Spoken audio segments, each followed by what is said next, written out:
અમદાવાદની જેજી યુનિવર્સિટીમાં મોટો વિવાદ સર્જાયો છે। યુનિવર્સિટીમાં ગેરરીતિનો આક્ષેપ સાથે રજૂઆત કરવા પહોંચેલા એબીવીપીના કાર્યકર્તાઓ પર હિંસક હુમલો કરવામાં આવ્યો હતો। જેજી યુનિવર્સિટીમાં ચાલી રહેલી કથિત ગેરરીતિ અંગે કારોબારી સમિતિ સમક્ષ રજૂઆત કરવા માટે એબીવીપીના કાર્યકર્તાઓ પહોંચ્યા હતા। તે દરમિયાન અસામાજિક તત્વો દ્વારા તેમના પર લાકડીઓ વડે હુમલો કરવામાં આવ્યો હતો। આ હુમલામાં જ 8 જેટલા એબીવીપીના કાર્યકર્તાઓ ઘાયલ થયા હતા। આ દુર્ભાગ્યપૂર્ણ ઘટનાની એબીવીપીએ સખત નિંદા કરી હતી। એબીવીપીના આક્ષેપ મુજબ યુનિવર્સિટીના કુલપતિ દ્વારા અપનાવવામાં આવેલી વિદ્યાર્થી વિરોધી નીતિઓ અને અસામાજિક તત્વોની પ્રોત્સાહન મળવાના કારણે પરિસરમાં અશાંતિનું વાતાવરણ સર્જાયું હતું। ચોંકાવનારી વાત એ છે કે પોલીસના હાજરીમાં એબીવીપીના કાર્યકર્તાઓ અને સામાન્ય વિદ્યાર્થીઓ પર હિંસક હુમલો થયો હતો। જોકે સમગ્ર મામલે એબીવીપી દ્વારા જેજી યુનિવર્સિટીના અસામાજિક તત્વો સામે વસ્ત્રાપુર પોલીસ સ્ટેશનમાં ફરિયાદ નોંધવામાં આવી છે। આ ઉપરાંત હુમલા અને ગેરરીતિના પુરાવાઓ સાથે મુખ્યમંત્રી અને ગૃહ રાજ્યમંત્રીને લેખિતમાં રજૂઆત કરવામાં આવશે।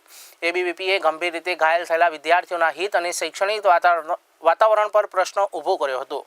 જોકે આ વિરોધ પ્રદર્શનનો વધુ આક્રમક બનાવતા એબીવીપીએ જાહેરાત કરી છે કે 15મી ઓક્ટોબરે વિદ્યાર્થી વિરોધી નીતિ સામે પ્રશ્ન શોધ યાત્રા સાથે વિરોધ પ્રદર્શન કરવામાં આવશે અને જેજી યુનિવર્સિટીનો ઘેરાવ કરવામાં આવશે। જેજી યુનિવર્સિટીમાં આ જે ઘટના બની એ ખૂબ જ દુર્ભાગ્યપૂર્ણ છે। વિદ્યાર્થી પરિષદ એને કડક શબ્દોમાં વખોડી નાખે છે। આપણને સૌને વિદિત છે એ પ્રમાણે વિદ્યાર્થી પરિષદ એ સમગ્ર ભારતમાં દરેક કેમ્પસોમાં જઈ અને પોતાની કેમ્પસ કારોબારીની ઘોષણાઓ કરે છે।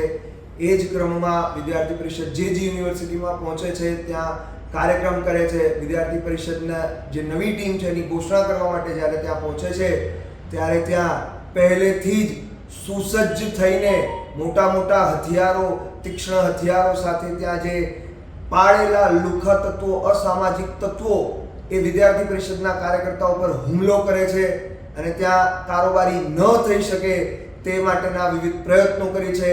ઘટના સ્થળ પર પોલીસ હાજર હોવા છતાંય વિદ્યાર્થી પરિષદના કાર્યકર્તાઓને, યુનિવર્સિટીના સામાન્ય વિદ્યાર્થીઓને એ ગુંડાઓ દ્વારા મારવામાં આવે છે। ત્યારે એના પર હુમલો કરે છે અને જાન લેવા હુમલો કરે છે। ગાડી તોડી નાખવાથી માંડી અને કાર્યકર્તાઓને મારવાથી માંડી એ ઘટના ત્યાં આગળ બને છે અને એ જ વ્યક્તિ ભરત પટેલ ત્યાં આગળ સ્પોટ પર હાજર હોય છે।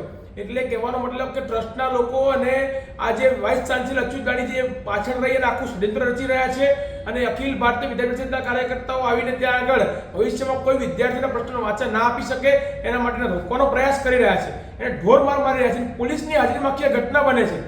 એને લઈ અને આગામી સમયમાં જે અખિલ ભારતીય વિદ્યાર્થી પરિષદના કાર્યકર્તાઓ છે, જે વિદ્યાર્થીનો પ્રશ્ન જે ત્યાં આગળ બને છે, આજે સમજી શકો છો વિદ્યાર્થી નેતાઓ છે, વિદ્યાર્થીનો પ્રશ્ન ઉપાડનારા લોકો છે, એને જો આ લોકો આટલો ઢોર મારી રહ્યા હોય તો સામાન્ય વિદ્યાર્થીઓનો પ્રશ્ન આ લોકો કઈ રીતે સાંભળતા હશે?